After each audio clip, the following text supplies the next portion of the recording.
Welcome to Financial Health Channel. After talking about who produces wealth in my previous article, I wonder what resources were used to produce it.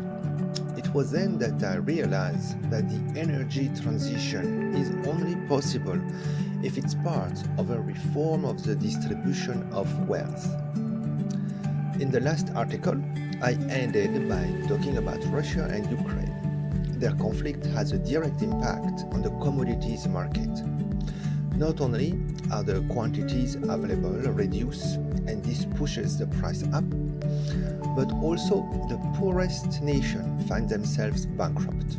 Their financial situation is worsened by the policy of rising interest rate in developed countries and by the rise in the value of the dollar in the euro-dollar zone due to a decrease in dollar in circulation.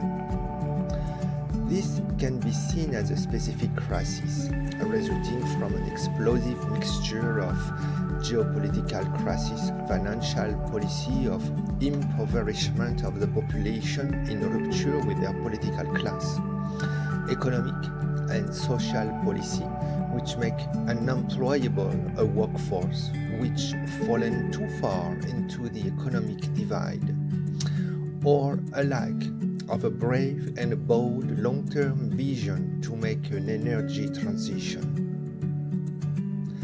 I enumerate a litany of problems not to wallow in the high social media audience rate of pessimism, but on the contrary to extract clarity. From it, I will try to give a clear and simplified view of what we have to face when it comes to the energy transition, because all the other problems arise from this. First, a few definitions. The energy transition.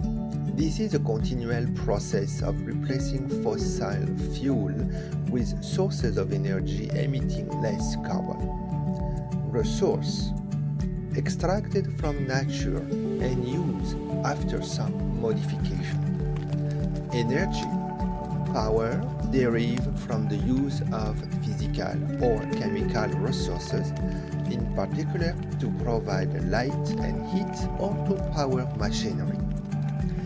What are the resources we use? Since man has existed, we have not stopped adding more. The food. We always forget food when man needs it to survive and have the energy to exercise his labor power. In the field, on the water, in the factory, in the mine, in the office. Water for drinking and cultivating. The forest for hunting and gathering, the ocean for fishing, agriculture for cultivation and breeding, the animals to harness their labor force, fossil energy, petroleum, coal, gas, the nuclear, renewable energy, the wind, sun, hydroelectric, geothermal. Since man exists, we have always had to feed and drink. We started with picking our food and drinking water. Then we move on to hunting and fishing using tools made of bone and flint.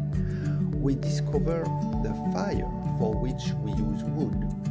We settle down, we develop agriculture. We move on to the Bronze Iron Age using fire fueled by wood. Then the coal fueled this fire for the metallurgy, and the wood was used to support the tunnel of the mine. The oil, gas, and nuclear industry use machines made from coal, fire, steel mill. This enumeration shows us that energy resources are added over time and do not replace each other. Resources from the past support the development and use of the new. Our history bears witness to the absence of any kind of energy transition. This is in contradiction with today's talk of an imminent energy transition.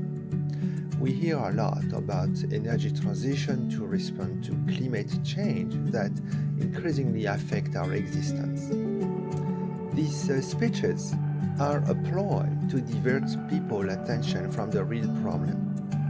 Before talking about energy transition, we should first ask ourselves why we need so many resources. We have added new resources over the century to create wealth.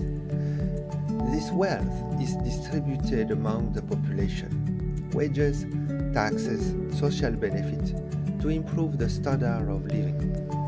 With climate change, industrialization, urbanization, these resources are diminishing.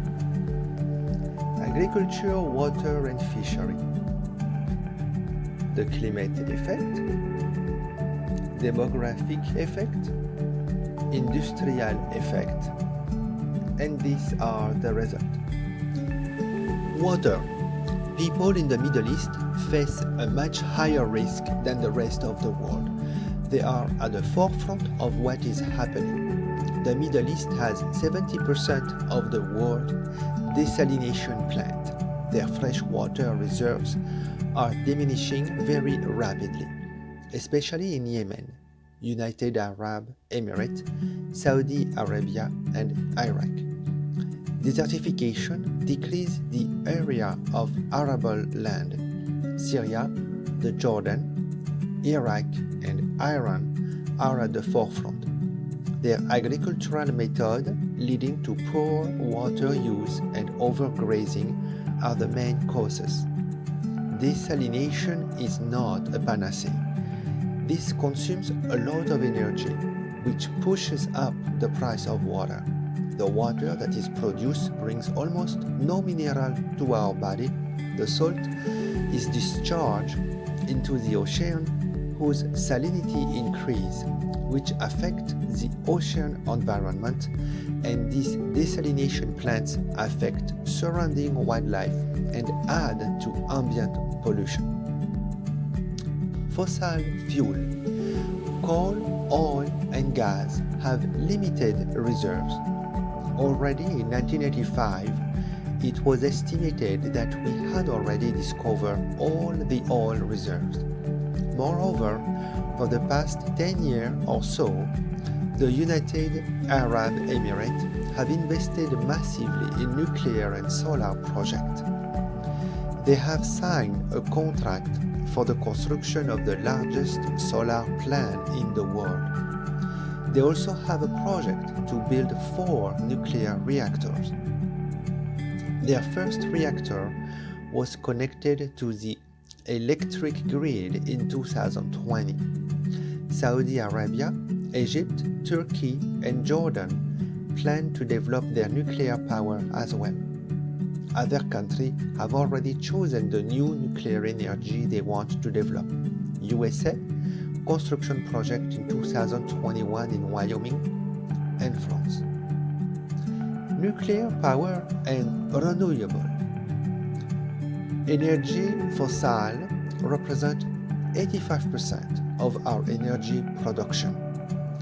The development of nuclear and renewable is not fast enough to replace fossil fuel in time to have any significant climate impact, to lessen the acceleration in the frequency with which catastrophic weather events occur. Renewable resources produce energy that is added to that already produced by fossil resources. The need for energy is such that renewables do not replace fossil fuel, but meet the energy need that are not met by fossil fuel. This need for energy is only increasing with the growth of the population. The world population is projected to reach 9.8 billion in 2050 and 11.2 billion in 2100. You can see the revised United Nations report of 2017. The consequence is that when resources decrease, less wealth is produced. With an increase in population, there will be less and less wealth to distribute. Population will experience widespread impoverishment. So the question is no longer that of an energy transition, but of the distribution of wealth to avoid the spread of famine, popular uprising, and other demagogic conflict that threaten our human dignity. Isn't it high time to replace the model of economic man with that of a man in pursuit of happiness?